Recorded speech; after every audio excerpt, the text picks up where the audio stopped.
Welcome back to the Graphic Sales Stories podcast. This one's about the shiny new object. If you have forgotten that story, quick look here. Remember this one. Okay. Yeah, I have those really. It looks like I'm playing the piano, but I've been typing. Clack, clack, clack, clack, clack, clack. Clack, clack, clack, clack, clack. Yeah. I mean, there's so much brilliance here, but I want to start with why this story was so important to me. Peter and I, years ago, ran a panel at a Providence event, and we talked about the tech stack. And it reminded me, and it's reminded me again and again, and why Peter and I talk about this all the time, is that throughout our careers, company executives chase the shiny new object. We used AI as an example here, make a funny point about it, but this has been going on as long as sales has been introducing products and process. What the problem is that often leadership thinks that a technology is going to change how their sales team operates when they haven't actually focused on what's important. And I go back to the model, Peter. I don't know if you are familiar with this, but the mindset, skill set, tool set concept, that always helps remind me when I work with my clients that, look, one, your mindset is, do we have a strategy? Do we know what we want to do? The skill set is, do we have the skills within the team to do this? And then the tool set supports all of that. Yeah. So often the leadership starts with the tool set thinking it'll fix their process, will fix the way their team thinks. And all it is just a distraction. It adds complication. It actually makes people less efficient. I recommend often that, hey, do we have a strategy? And then can we do this manually, or are we already doing it manually? And that it would be more efficient to bring in a technology that's going to take that process and help automate it. So that's me on my soapbox and what this story was trying to do.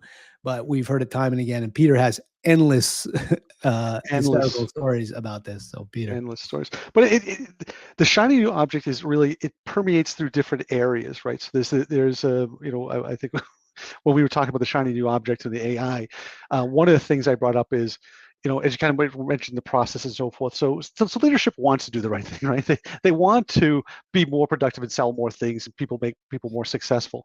But back in the day,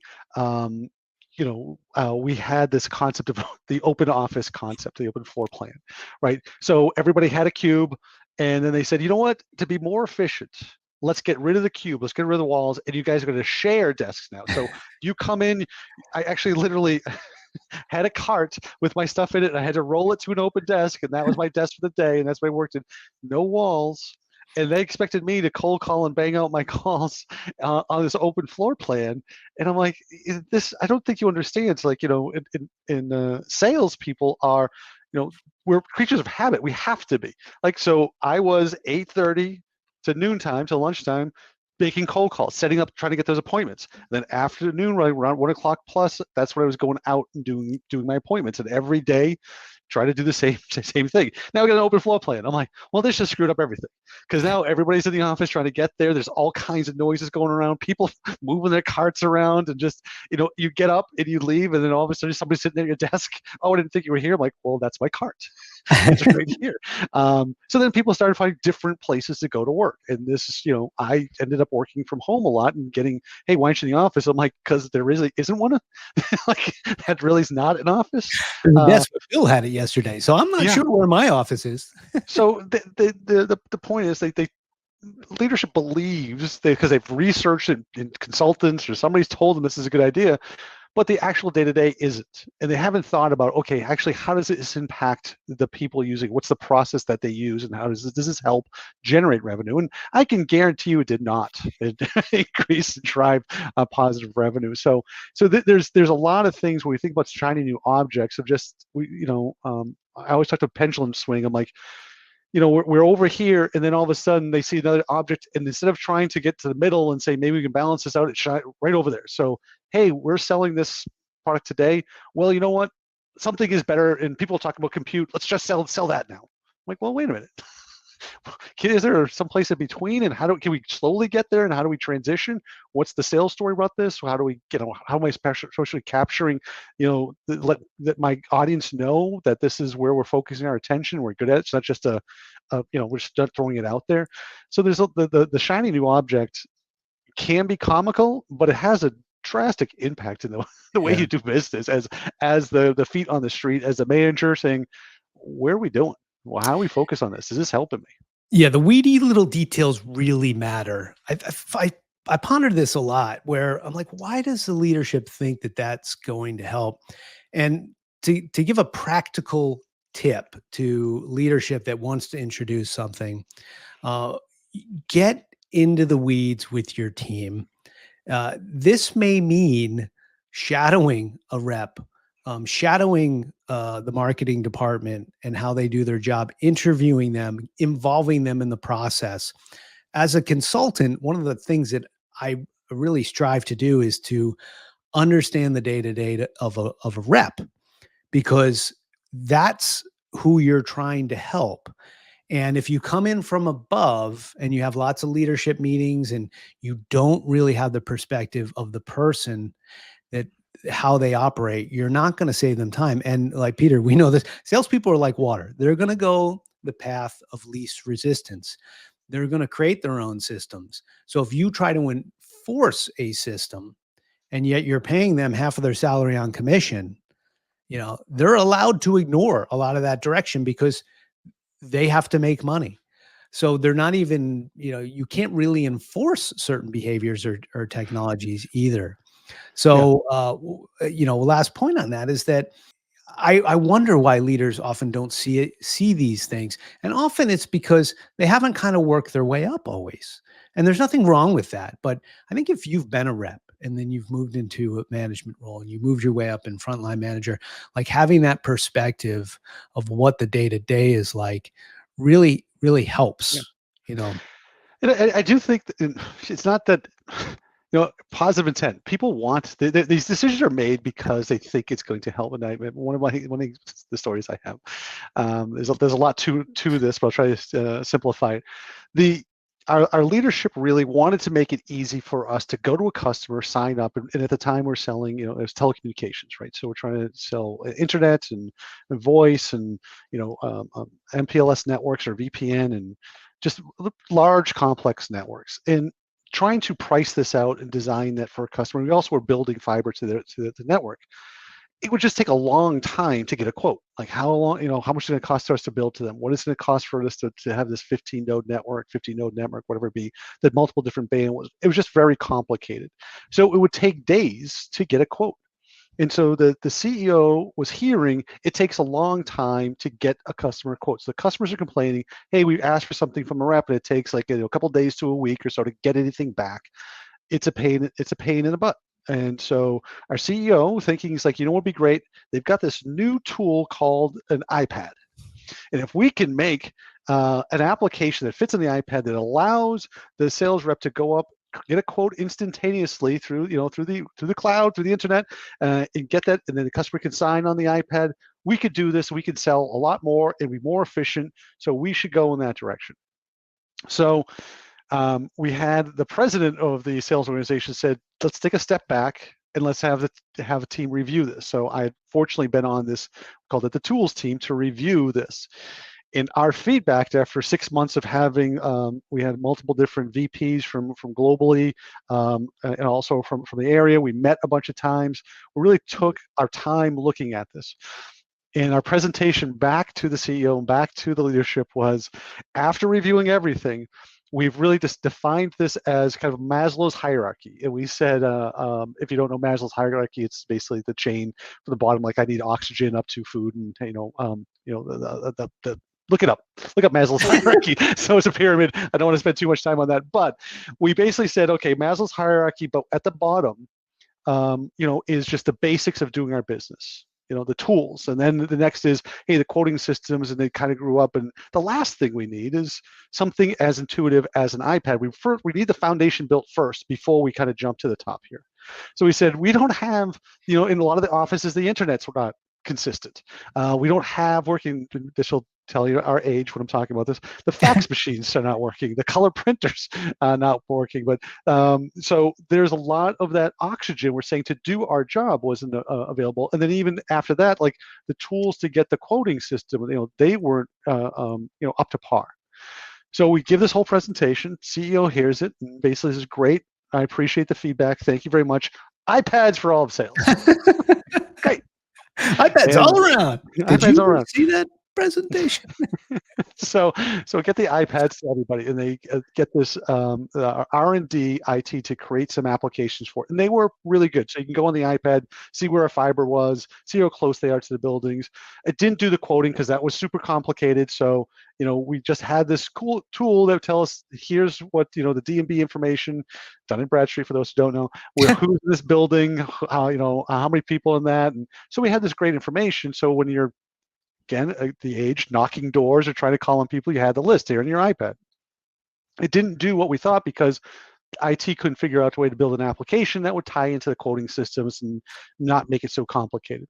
So after about a year of having the iPads out there, my team, I was in sales enablement at about this time, did some research and pulled up some facts and basically said, okay, we started looking into what they're using this for, and 90% of the people are either doing Angry Birds, they're doing Clash of Clans, or this elevator game. Where at the time, so these are the big things that were out when iPads came out after the first couple of years. So I'm like, nobody's using the application that we built to put on this. Nobody's using this. The Wi-Fi money that we're spending on this for the mobile. But Angry Birds was a lot of fun, Peter. It was a great deal of fun. Being on a big iPad that we had for free was fantastic. And I got to tell you, so many people I interview say like my kids love it. They love the iPad. So don't take it away because I'm gonna have to buy a new one. So that's just basically one of those situations where the intent was really positive, but to be able to drive it to fruition after you spent hundreds of thousands of dollars and invested a lot of time in this stuff, it didn't do anything. It didn't help in any way. I'm like, there's areas we could have spent the money that have been better if you asked, and they did ask, and we gave you the feedback, and we, and this is still where we focus the attention. So I think the intent was positive, but the how we rolled it out and there was no process put in place to actually drive to be successful for the sales organization. So that's part of that, falls into that shiny new object. I think it's going to drive productivity. Is it? The details really matter. I know of a large enterprise that's, I think, investing like $500 million into some artificial intelligence, and they don't have a plan for how it's going to be used. It's just another example of looking at, chasing the shiny new object. If you can tell me offline who that is, maybe we can use them to draw some cartoons to help Eli out. Like the $500 million AI system might be able to do that. All right, we'd be remiss if we didn't take a quick look at the story that we're talking about in greater detail. I'm really liking your vocabulary words: ponder, remiss. Really hitting it out there today. So this, by the way, I want to shout out to ChatGPT for we still haven't gotten the check yet. This was supposed to be $1 million for this. I left him a message. I said, if you want to pay us $1 million for your name here, don't call me back. So it worked. Yeah. So ChatGPT, come on, let's go. You wouldn't even have heard of ChatGPT if it wasn't in one of our comics here.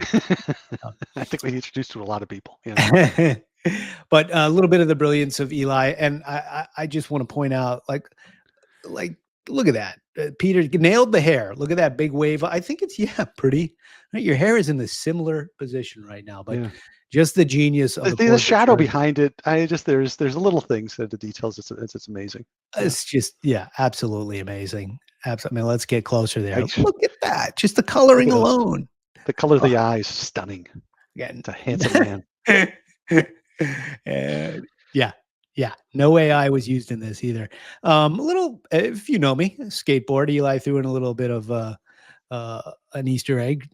There is my skateboard where I will be skateboarding later. And if you go back to that, if you kind of highlight that computer, you can tell it's an older computer because I think there's like 15 ports on it. So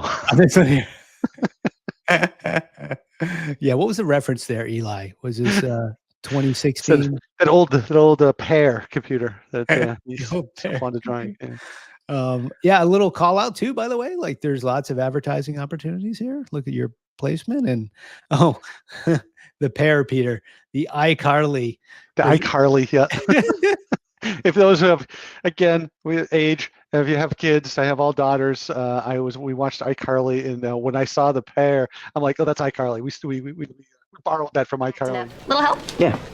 Okay, when you say acting up, you think it's a software problem? Like, is it crashing or freezing or is it? Shh, cute guy, give me that back. Well, no, I can fix it. Well, he can fix it cuter. I can't. and just like zooming in here, look at these characters and just the brilliance of Eli. By the So way, the guy Brooks, the guy with the glasses holding up, that looks like a Brooks, right? Like if you said the name Brooks to me, I'm like, yeah, that's a guy. That's a Brooks. yeah, we hang in there, by the way, and pay attention to our characters. Their names are intentional. They do have a backstory. More of this will come out over time, and I hope you're interested in it Yeah. because we'll stick it down your Let's throat. go back at to some that point. because I also want to call out because I did think this at the same time. Like, not only did I think that looked like Brooks, but that looks like a Rudy. Rudy, That's- yeah, that's Rudy the CRO, right? Is that Yeah. Rudy? Yeah, that's Rudy. Oh yeah, he nails what these people look like. So Indeed. so good for him. So yeah, so the detail is unbelievable. The environment he puts it in, just the little things like Brooks taking the glasses off, right? So he's just these little things that he does that take hours for him to do because we're always waiting. No, He's laboring. he's Eli is laboring at laboring the on this stuff. fine details. If you know how comics work, by the way, everybody, like there's usually a team, right? There's another guy coloring, and Eli does it all, and he does it brilliantly. So we are very thankful to have the third party here, of the third member of the team here, of Eli. We'll have to have him on here at some point so he can speak for himself, right? And then he can tell y'all how great it is to work with us, since it is pretty great. People tell me all the time how great he's worked with me. Name one. My wife always says, she's like, you look to learn how to take a compliment. And I always say, I'm like, you think I'd be good at it because I get them all the time. Indeed, you do, Peter. Yeah. Yeah. Well, this has gone off the rails. This has gone off the rails. But I think it just, again, to sum up, we are really influential. Please spend your money with us. Yeah, we want to keep Eli right in business here. So, yeah, come advertise with us, and we'll have some fun together too.